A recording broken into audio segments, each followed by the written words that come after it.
ও যখনই আমাকে মেসেঞ্জারে নক করে যে আপা আপনি কি কালকে হসপিটালে বসবেন, আমার জান উড়ে যায় যে কালকে আসবে আমার টুকি।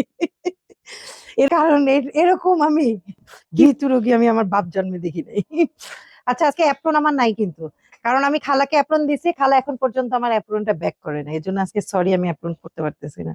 ঠিক আছে, ক্ষমা সুন্দর দৃষ্টিতে দেখবেন। হ্যাঁ করো, এদিক। আলহামদুলিল্লাহ, একদম ভালো হয়েছে, আলহামদুলিল্লাহ। সবচেয়ে মজার ব্যাপার, আজকে ওকে দেখে আমি ভয় পেয়ে গেছি। হ্যাঁ, একটা মজার কাহিনী বলি ওর এই জায়গাটা দেখে। গতদিন দাঁত তুলতে যেয়ে তো বেচারা অনেক চিল্লাপাল্লা করছে, তো ওর এইটা দেখে আমি ভয় পেয়ে গেছি যে আমি কি এটা করছি কিনা। পরে ও এসে বলে না আমার জ্বর ঠসে হয়েছে। আমি বলছি, আলহামদুলিল্লাহ। ভয় বোথ সাইডে। ও নিজে কিন্তু একজন এমবিবিএস ডাক্তার।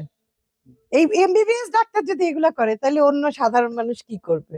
হ্যাঁ, পরিশেষে আলহামদুলিল্লাহ যে আমরা দুজনই এখন সাকসেসফুল হইতে পারছি। আমিও সকল পেন থেকে মুক্ত এবং আমার ডাক্তার সফলভাবে আমার চিকিৎসাটা কমপ্লিট করতে পারছে। আর আমি লাস্টের দিন বলছি যদি আমি এবার ওর দাঁতটা তুলতে না পারি তাহলে আমি এই প্রফেশনই ছেড়ে দিব। যাই, তারপর বেচারা কোঅপারেট হয়েছে না, চাইনি যে বোনটা প্রফেশনটা ছেড়ে দেয়।